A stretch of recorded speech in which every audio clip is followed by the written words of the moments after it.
إن الحمد لله نحمده ونستعينه ونستغفره ونعوذ بالله من شرور أنفسنا وسيئات أعمالنا من يهده الله فلا مضل له ومن يضلل فلا هادي له وأشهد أن لا إله إلا الله وحده لا شريك له أشهد أن محمدا عبده ورسوله صلى الله عليه وعلى آله وصحبه وسلم تسليما كثيرا أما بعد. Welcome all of you, and we continue reading from al-Mulakhkhas al Fiqhee of our noble Shaykh al-Allama al-Dr. al-Walid Salih bin Fawzan al-Fawzan حفظه الله تعالى ومتعه بالصحة والعافية وغفر له ولوالديه وللمسلمين والمسلمات آمين. ما زلنا في كتاب النكاح باب في أحكام الخطبة. We're still in the section of marriage. Tonight, inshallah ta'ala, we're going to read from the chapter of rulings concerning al-khitbah, which is usually translated as an engagement. When a man wants to marry a woman, he go to her family and propose that he has the intention to proceed towards marrying her, and of course there's certain things that has to be observed and the like. That's what we're going to learn inshallah ta'ala in this chapter. قال الشيخ حفظه الله تعالى باب في أحكام الخطبة. قال عليه الصلاة والسلام إذا خطب أحدكم امرأة فقدر أن يرى منها بعض ما يدعوه إلى نكاحها فليفعل. رواه أبو أحمد وأبو داود وحسنه الألباني رحمه الله. وفي حديث آخر انظر إليها فإنه أحرى أن يؤتم بينكما.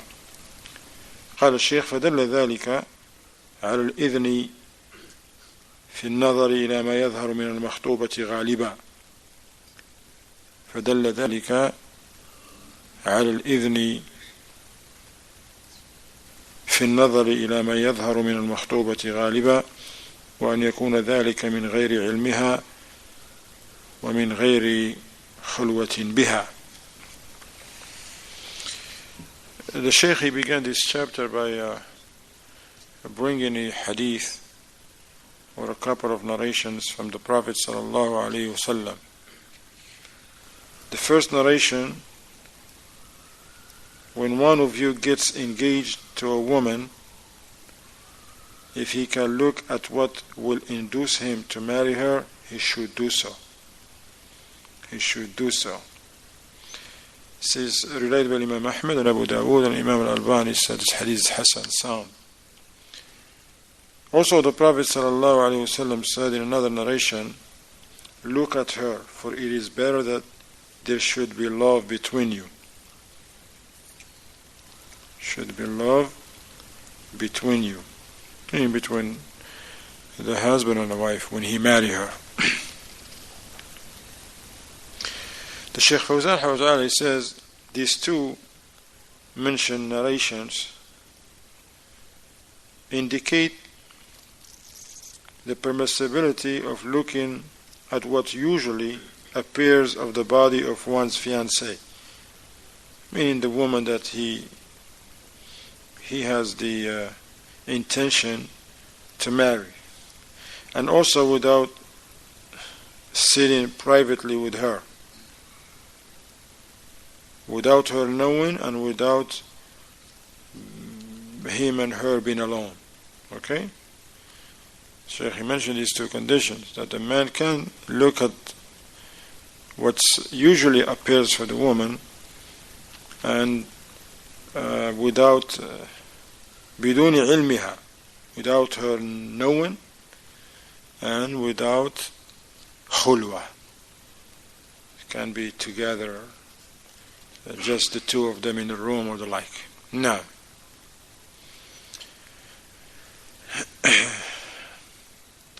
I just want to tell you now from my researches and the like, as for what a man can look, because maybe now something is going on in the mind of some brothers and some awliya What is it that a man can look at the body of the woman and all of this? Not any man here, keep in mind, we're not talking about any man and any woman. We're talking about those men go shopping in Walmart. Are we? We're not talking about a man who's serious and he wants to get married. This is not a man who's going shopping and he wants to look at the women. No. A man who's serious about marriage, and what can he look at from the woman. The ulama, they mention different things. There is, alhamdulillah, a lot of fatawa. Alhamdulillah, we will read to you if we finish the book, this chapter.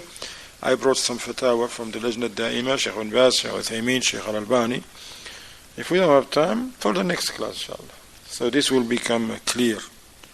Because usually the man go there and then he will request, I want to see this or this. Then the father says, what are you talking about? A'udhu billah, you Salafi, you Sunni, what are you talking about? You're going to look at this. You see, sometimes may result in a fight. The man being kicked out of the house, humiliated, simply because maybe he don't know what to ask for, or maybe the parents, they don't know him, and it result in something else. Okay? So we need to learn what to ask for, and also the awliya, they need to know what's permissible so that when they were asked those questions, they won't be surprised. Okay? See, our beautiful religion is a religion of, subhanAllah, based on knowledge, and He wants good for us. We don't go to extreme.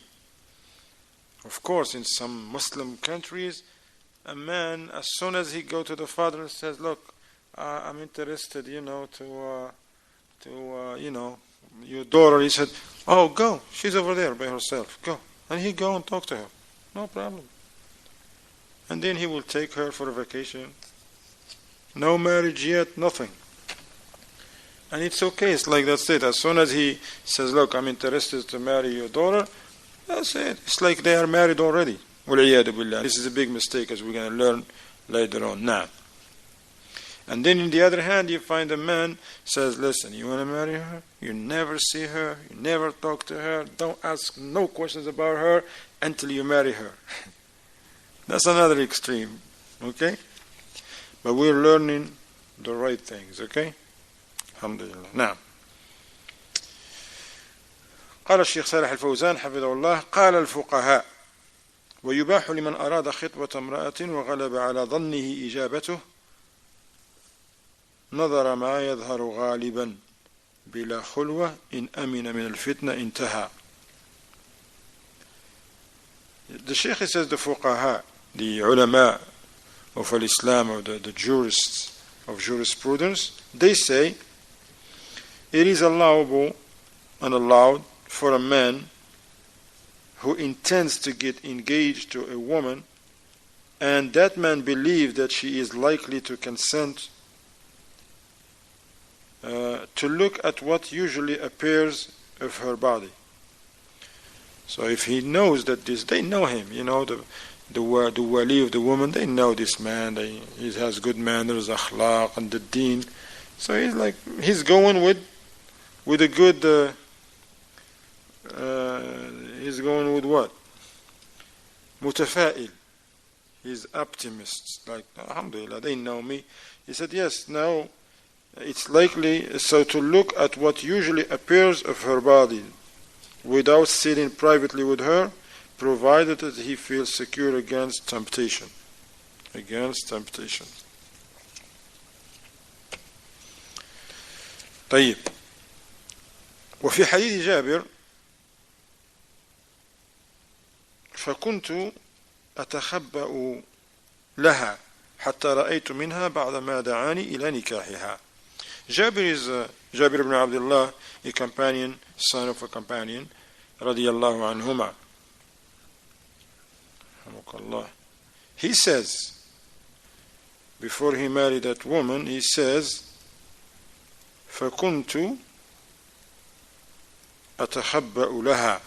He said, I used to hide, أتخبأ, and look at that woman that he's interested to marry.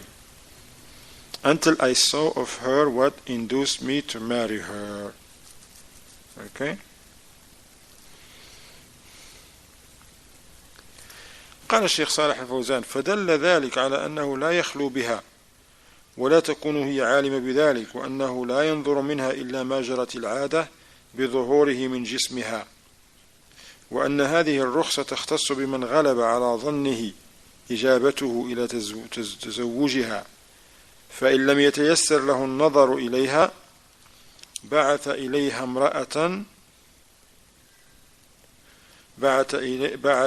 امرأة ثقة تتأملها ثم تصفها له لما روي أن النبي صلى الله عليه وسلم بعث أم سليم تنظر امرأة رواه أحمد.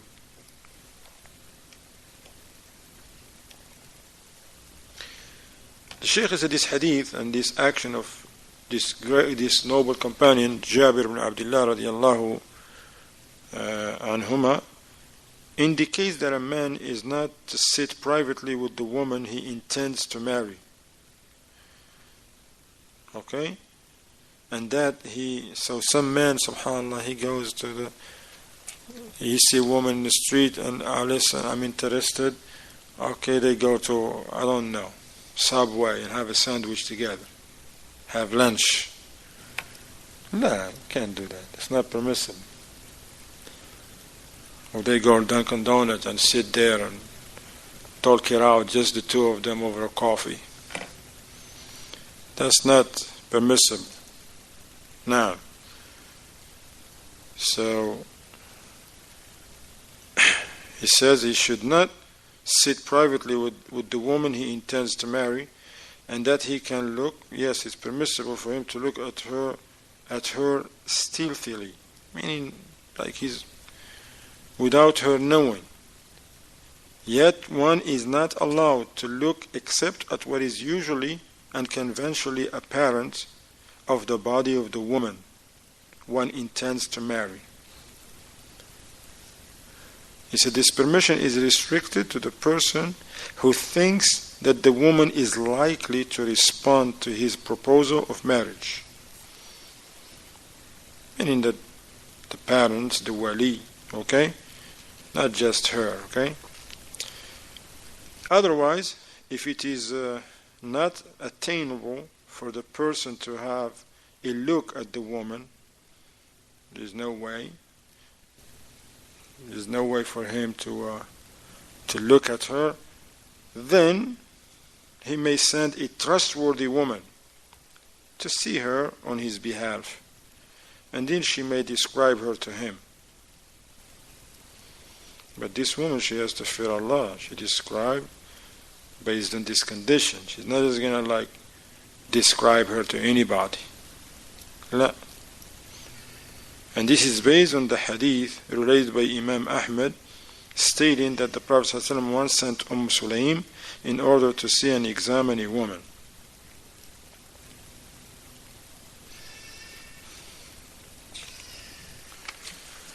ثم قال الشيخ حفظه الله ومتعه بالصحة والعافية ونفعنا والمسلمين بعلمه وزاده الله علما وثباتا على السنة والمتكلم السامعين قال ومن استشير في خاطب أو مخطوبة.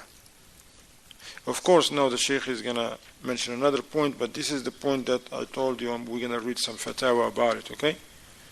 So that it become clear with the ulama that he says, what can you see for a woman?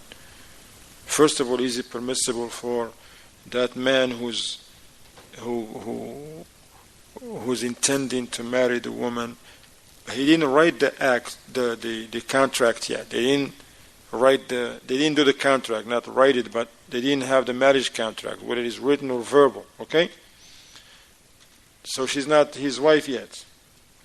He's just proposing, making a proposal. He go to her father, her uncle, grandfather, or whatever, the wali of that woman, I'm interested. Okay, but she's not his wife, because she become his wife after the marriage take place. Okay? So, that man, can he go to the house of the woman and sit with her with the presence of her wali? Okay? Can he talk to her? She talk to him? He ask her questions? She ask him questions? How they ask the question? What is the nature of the conversation? Can he ask, can I look at her face if she's munaqqaba? Because if she's not munaqqaba, she's there. If she's munaqqaba and wear gloves, for example, can he say, can I look at her face and her hands? Can I look at her feet? Can I see her hair, head? You see? All of this. What the ulama says. Do they say all of the above is okay and a bonus? Or they say something else? Or whatever they say. Okay? Forget about the bonus, okay? There's a slip of the tongue, okay? That's a slip of a tongue, may Allah forgive me.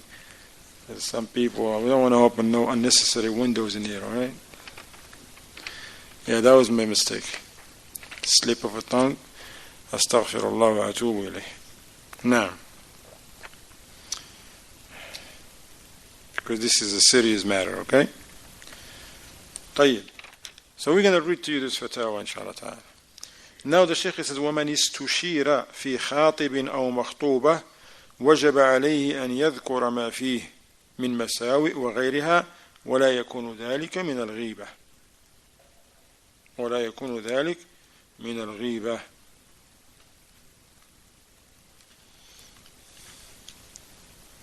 Now the Shaykh says in this point, whoever is asked about his opinion on someone intended to be engaged should answer honestly, mentioning the bad qualities of the intended person, if any, as well as any relevant things, which this action itself is not considered backbiting in the case. So meaning if you know the person, okay, you know this person, you have some bad qualities when it comes to dealing with women, marriage and the like, then you need to say something. Okay, don't just say, none of my business, brother. Or say, well, I know a lot of things, but I don't want to backbite nobody, because the Shaykh says in this case it's not backbiting. It's not backbiting. If you know, you tell him, Akhi, nah, this brother, this and this. If you're not sure, you don't know, say, Allahu A'lam, ask somebody else. No assumptions. Okay? Remember, whatever we say is recorded, whether for us or against us. But if you know, even if you're doing business with him, or you know this person, or whatever the case is, you got to say the haqq. Say to him, this man has a temper. Alright? As far as I know, he has a bad temper. He gets angry, easy. Things like that. He fights. Or whatever the case, he's afflicted by something, I don't know, whatever it is. على أي ها إيش على أي نحن نقرأ ما يقول الشيخ جزاك الله خير على طيب. So the Shaykh now is talking about the if you are asked, if one was asked about the man, maybe the father of the girl will come in a masjid, say, Akhwan, what do you know about this brother? He may come from another community. You may receive a phone call. You may receive a phone call now because we have this technology. Assalamu alaikum, akhi, are you so-and-so? Na'am, you know so-and-so? Oh yeah, describe him, this and yeah, he's in here. What do you know about him? What do you want to know? Well, because he came and asked the hand of my daughter, my mother, my this, my sister, my aunt, whatever, cousin, whatever he's in charge of. Then you should, if you know, you should tell that person what you know about that person. Okay? But based on knowledge and fear Allah, you know, don't just because somebody has some beef against the brother, oh yeah, I'm going to get him now. Nah, yeah. Now you got to say the haqq and say, be honest. That's what it said, be honest. Now, another point the Shaykh mentioned now, ويحرم التصريح بخطبة المعتدة كقوله أريد أن أتزوجك لقوله تعالى ولا جناح عليكم فيما عرضتم به من خطبة النساء فأباح التعريض في خطبة المعتدة وهو أن يقول مثلا إني في مثلك لراغب أو لا تفوتيني بنفسك، فدل ذلك على تحريم التصريح كقوله أريد أن أتزوجك، لأن التصريح لا يحتمل غير النكاح، فلا يؤمن أن يحملها الحرص على أن تخبر بانقضاء عدتها قبل انقضائها. He says it is prohibited for a man to use direct declaration while proposing to a widow or a divorced woman during her waiting period, such as saying to her, I would like to marry you. And this is because Allah the Exalted has said, there is no blame upon you for that to which you indirectly allude concerning a proposal to women. Surah Al-Baqarah, verse 235. He said, hence Allah Exalted be He allows indirect allusion while proposing to a widow or a divorced woman during her waiting period, such as saying to her, I am interested in you, or such like indirect expressions. This indicates the prohibition of direct declaration of proposal to a widow or a divorced woman during her waiting period, such as saying, I would like to marry you.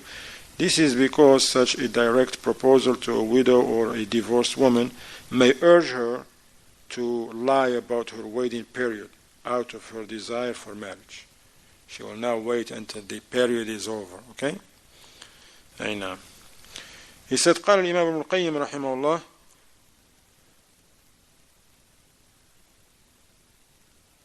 حرم خطبة المعتدة صريحا حتى في عدة الوفاة، وإن كان المرجع في انقضائها ليس إلى المرأة، فإن إباحة الخطبة قد تكون ذريعة إلى استعجال المرأة بالإجابة والكذب في انقضاء عدتها. A similar thing Ibn al-Qayyim mentioned. He says because this may make the woman haste to marry, and instead of saying, well, you have to wait because my iddah still have a couple months, or whatever the case, she may just lie and that her iddah came to an end.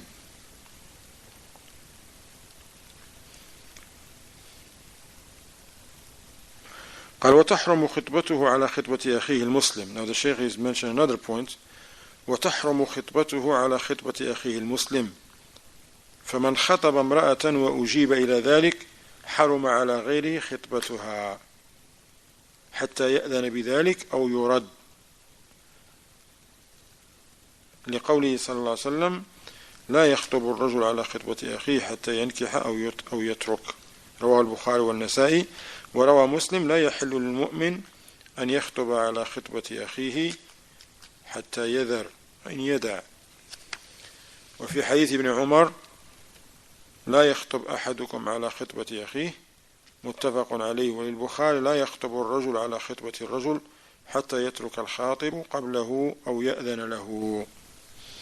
Sheikh mentioned another point now, which is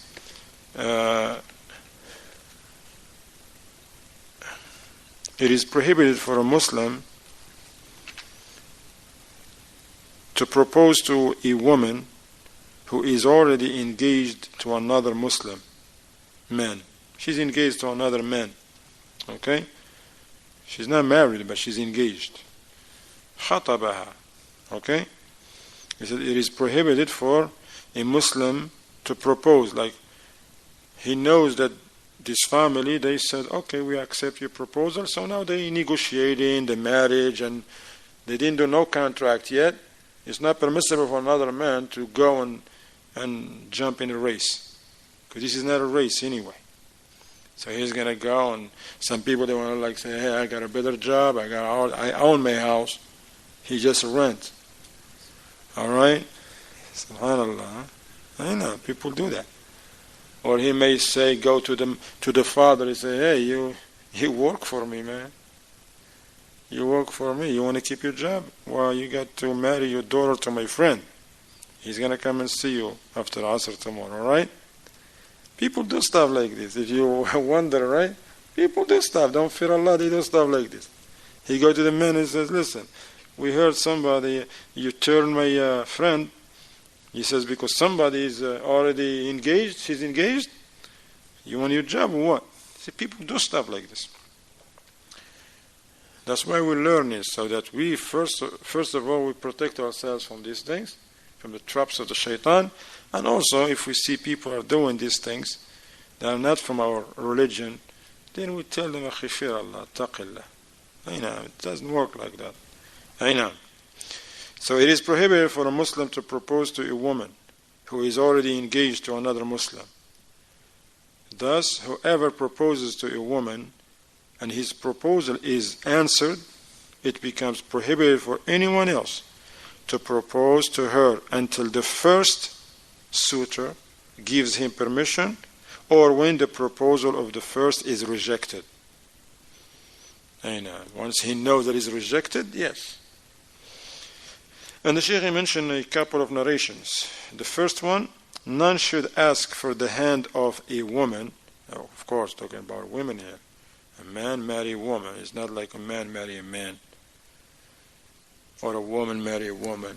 Well, who knows what they may say next? A'udhu billah, man marry a monkey or something. Who knows? You think you'll be surprised? لا حول ولا قوة إلا بالله. صلى الله السلام والعافية يا أخي. صلى الله السلام والعافية. May Allah protect our children from the fitan, ya akhwan. Every time comes. لا حول ولا قوة إلا بالله.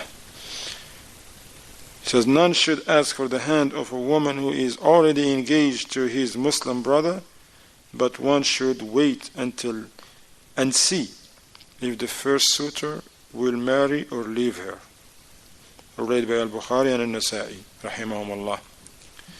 Imam Muslim, rahimahullah, also related that the Prophet ﷺ said, none should ask for the hand of a woman who is already engaged to a Muslim, to his Muslim brother, because the Muslims are brothers one to another, until he, meaning the first, leaves her. Meaning he says, I'm not interested anymore, for whatever reason. Okay? Moreover, Ibn Umar narrated that the Prophet ﷺ said, none should ask for the hand of a woman who is already engaged to his Muslim brother. His Muslim brother meaning by Islam, not his Muslim blood brother. Any Muslim, alhamdulillah, because إِنَّمَا الْمُؤْمِنُونَ إِخْوَةٌ. Okay? طيب. Read by al-Bukhari and Muslim. Imam al-Bukhari also related that the Messenger of Allah ﷺ said, a man should not ask for the hand of a woman who is already engaged to his Muslim brother unless the first suitor gives her up or gives him permission to propose to her. قال الشيخ صالح حفظه الله فدلت هذه الأحاديث وما في معناها على تحريم خطبة المسلم على خطبة أخيه لما في ذلك من الإفساد على الخاطب الأول وإيقاع العداوة بين الناس والتعدي على حقوقهم فإن رد الخاطب الأول أو أذن للخاطب الثاني أو ترك تلك المرأة هو الخاطب الأول جاز للثاني أن يخطب تلك المرأة لقوله صلى الله عليه وسلم حتى يأذن أي الأول أو يترك. قال الشيخ صالح حفظه الله تعالى وهذا من حرمة المسلم وتحريم التعدي عليه. After bringing these narrations, now the Shaykh is going to give us the hikmah and the wisdom behind this. Why it is prohibited for a Muslim man to propose for a woman after knowing that another Muslim has proposed to her. Okay? Now, he says, حفظه الله, All of the aforementioned hadith, and, as well as others, or other ones having the same meaning, stress the prohibition of proposing to a woman who is already engaged to another Muslim. Remember, this is only the engagement. There's no contract or nothing, okay? Because if a woman is married, that's it, okay? He said this is because such an act, meaning the act here when another person go and propose for that same woman, okay? He said this is because such an act may spoil the engagement of the first suitor and spread hatred among people and involve encroachment on others' rights. And that's what happens sometimes. You find the whole family, it's not just two men. The family of this one fighting with the family. Look, 3 families are fighting right now. You see? Subhanallah. Because people, they don't apply the deen, or they don't know what it is, or when a lot of fitan happen.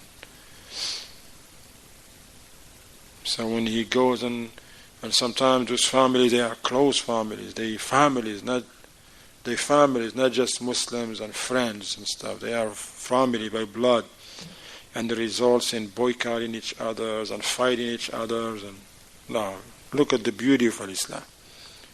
No greed. It's not like the strongest one will win.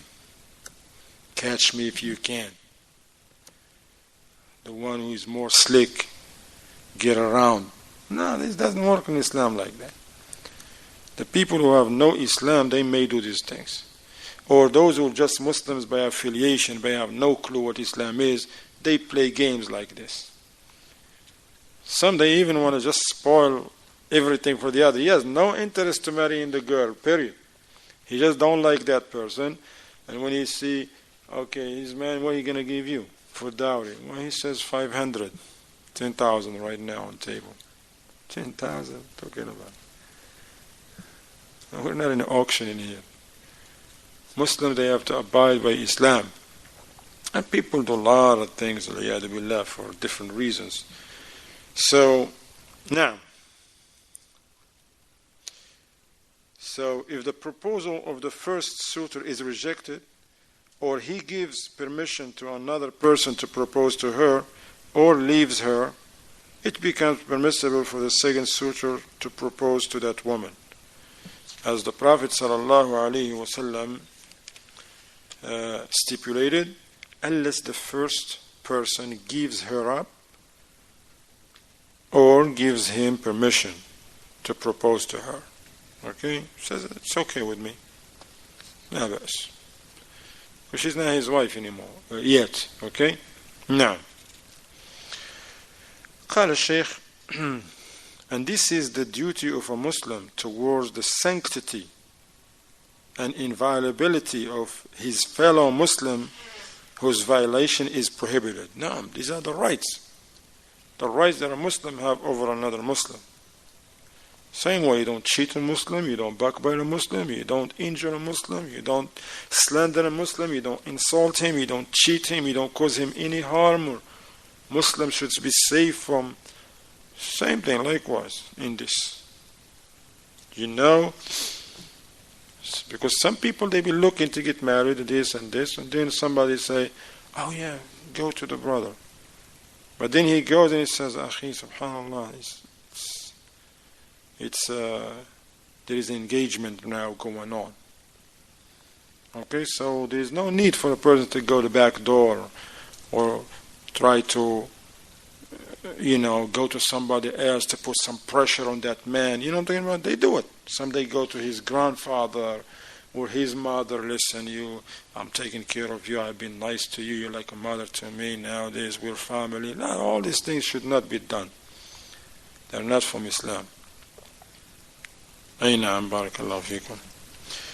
قال وبعض الناس لا يبالي بذلك فيقدم على خطبة المرأة وهو يعلم أنه مسبوق إلى خطبتها وأنها قد حصلت الإجابة فيعتدي على حق أخيه ويفسد ما تم من خطبته وهذا محرم شديد التحريم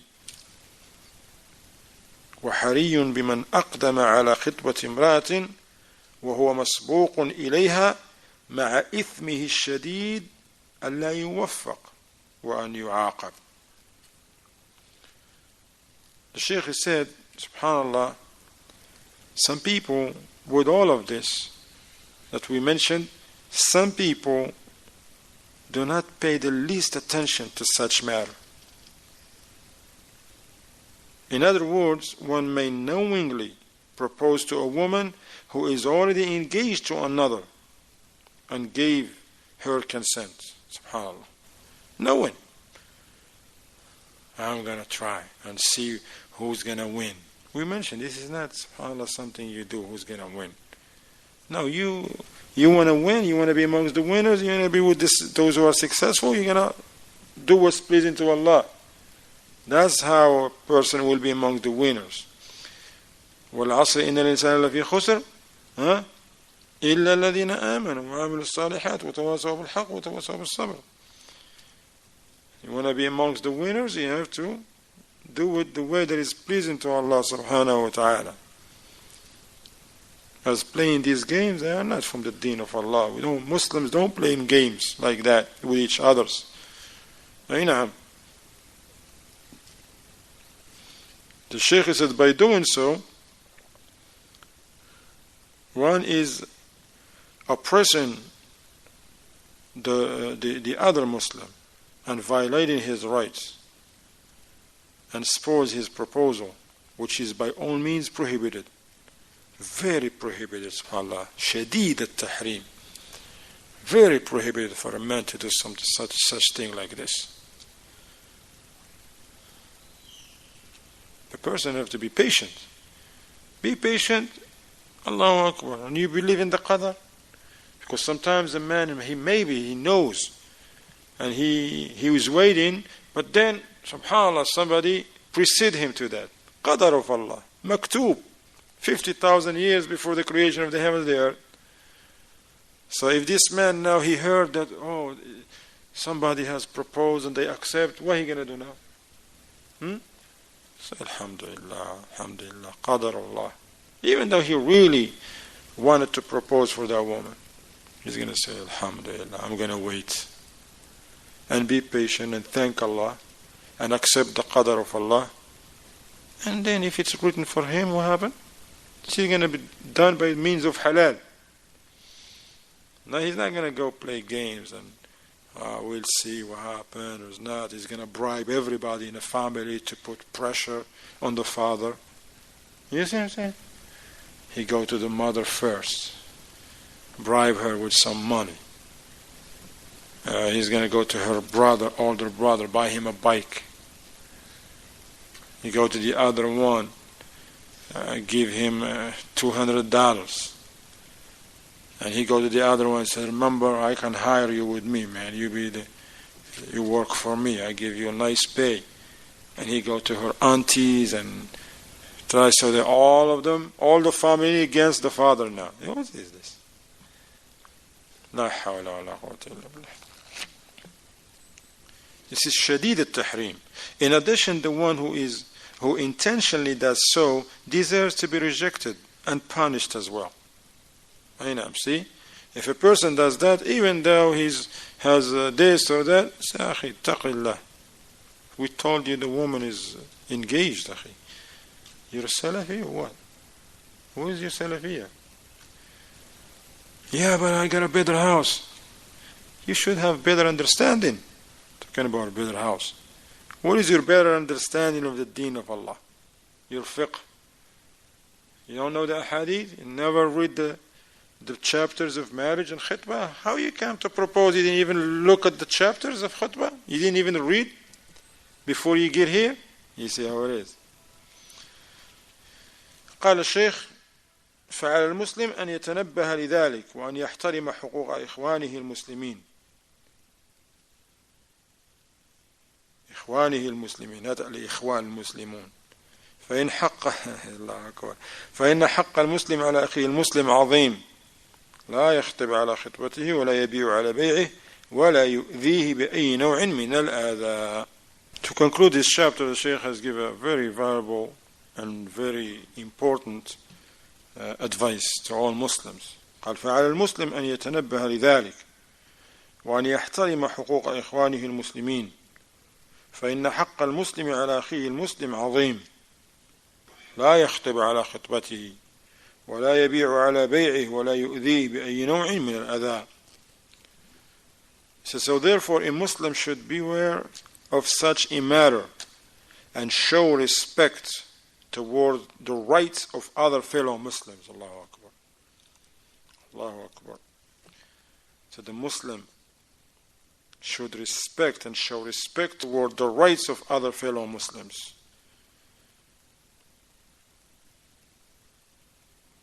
Every Muslim has inviolable rights that should be respected by other Muslims. A Muslim should not such rights, the Shaykh mentioned. He said, so therefore, as an example, a Muslim should not propose to a woman already engaged to his fellow Muslim. He should not try to cancel the purchase of his fellow Muslim trader to gain it for himself. And we studied this before, alhamdulillah, in the buyu'. Cannot just go and person already says, alhamdulillah, mashallah, how much the car? 3,000. It's okay, alhamdulillah. Says, all right, we'll do the paperwork tomorrow, okay? He's going to go and say, hey, you sold it? How much? 3? I give you 3,500, akhi. I give you 3,500. Why? La. And also we understood that sometimes, unless if it's an auction, because if there's an auction out there, yes, they can bid. But also a person should not bid unless they are really honest and they really interested in the product. Cannot just work with the other person, with the seller, and then whenever a person really needed that car, here's another one, raise the price 100, 29, 31 here. Then the other one will tell him, if you even make it worse, akhi, I was gonna, but listen, subhanAllah, if this man wasn't here, 29, it's okay for me because you're my brother, okay? Because you're my brother, 29, I will be okay with that. But put yourself in my place, man. Somebody else give you 31, and I need money myself. I got debts, you see? It's all a game. Then the man is, all right, 32, you see? Then the other one say 35. Then when the man says, I can't. Then they says, you know what? Forget about him. I don't even know this guy like I know. You're my brother. Give me 33 and it's yours. Playing games. Because the other guy has a cut in the sale. No, you can't do it like that. You can work for commissions. Now, if you say, look, if I bring you people, you give me $100 for each client, it's okay. Whatever you sell it for, just make commission. Yeah, it's okay to do that. You go look for people because that's your fee. You're doing a job. You're working now. And the pay is known. You're not scamming people. Subhanallah. Nor should he cause any kind of harm to his fellow Muslims. Subhanallah. This is serious. People causing people's harm and they think they're doing something great. They bragging about it. We knocked him out, man. You see how he looked after Asr? You see how he looked, man, when the brother talked to him and they came and put 2 more words, man. You see his face? He was like, and they think like they did something nice. Humiliated the Muslim, caused him a lot of problems, insulted him, worse maybe in front of his family, and they think that they've done something to be cheered for. We have to fear Allah subhanahu wa ta'ala, ikhwan, wallahi. And we have to learn. That's why it's important to learn, man. It's important, it's serious, to sit in the classes and learn from the works of the ulama. I know, for those who have the ability to go and sit with the ulama, that's the best thing to do. You don't? Well, then read their books, listen to their classes. If you know Arabic, well, listen to them. Alhamdulillah, that's a ni'mah. If you know Arabic, you learn it, You don't need to be Arab. There's a lot of non-Arabs who, inshallah, they're very good in Arabic. Then we listen. There is so many good ways to listen right now. You can listen while you're driving, while you're working, while you're eating. SubhanAllah, while you're sitting in your home. There's so many ways Allah has given us.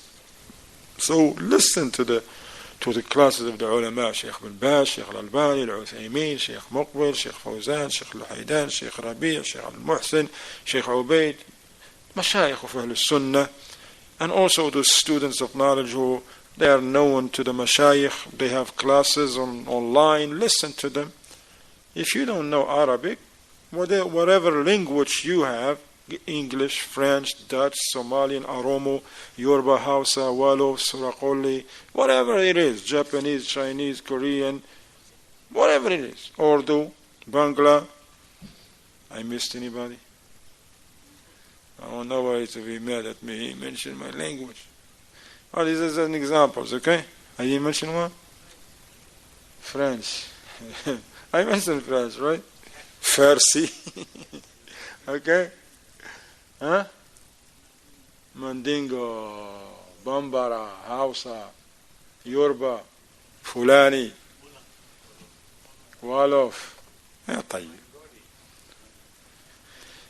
Anyway, if you know some du'at, some students of knowledge who, alhamdulillah, they know, and they are upon the minhaj al-sahih, upon da'wah recommended by the ulama, by some of the mashayikh, you listen. If they do what they're supposed to do, they read from the work of the ulama, they bring you the statements of the ulama, you learn it together like what we're doing here. I'm learning with you. It's not like I'm coming here to tell you something and no, I'm here, I'm learning. I'm the first one that benefit, alhamdulillah, from these classes. I know. So this is a very important matter for us, ya ikhwan, to understand, to seek knowledge, to be able to sit in the circles of knowledge. If you read the name of a book like Mulakhkhas al Fiqhee, go get it. If you know Arabic, get it. Alhamdulillah, and read this chapter here, mashallah, go read it 3, 4, 5, 10, 50 times, 70, 100, why not? And until it's settled with you and you digest it and you understand it correctly. And also in case you miss point or something, you go back to the chapter, you go back to the book, and this is how you establish a library. If you ask a student of knowledge who study with the ulama, for example, for years, they usually have a big library, and most of those libraries they already read them. Like one student of Sheikh Rabi', he told me, he said, subhanAllah, those who see the library of Sheikh Rabi', he read every book in there, all of them, because you can go there, hold any book, you will find marks and notes.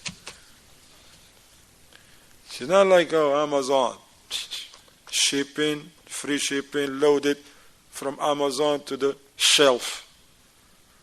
No, they read. The ulama, when they were studying, they sit with the sheikh. What are we doing? Sharh Muslim, Imam Nawawi, they go get that book. They finish it. I know.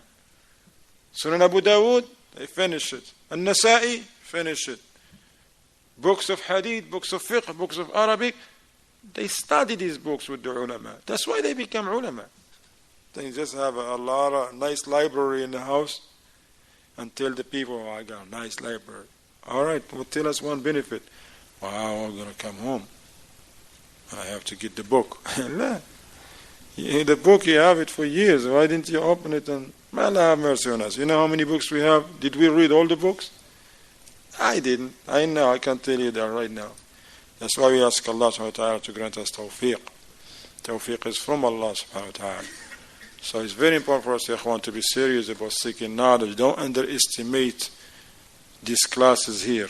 You sit, you bring the book with you, you pay attention, you take a note, something you didn't understand, you ask, or you go do some search, alhamdulillah, subhanallah, and Allah open for you ways that you never imagine.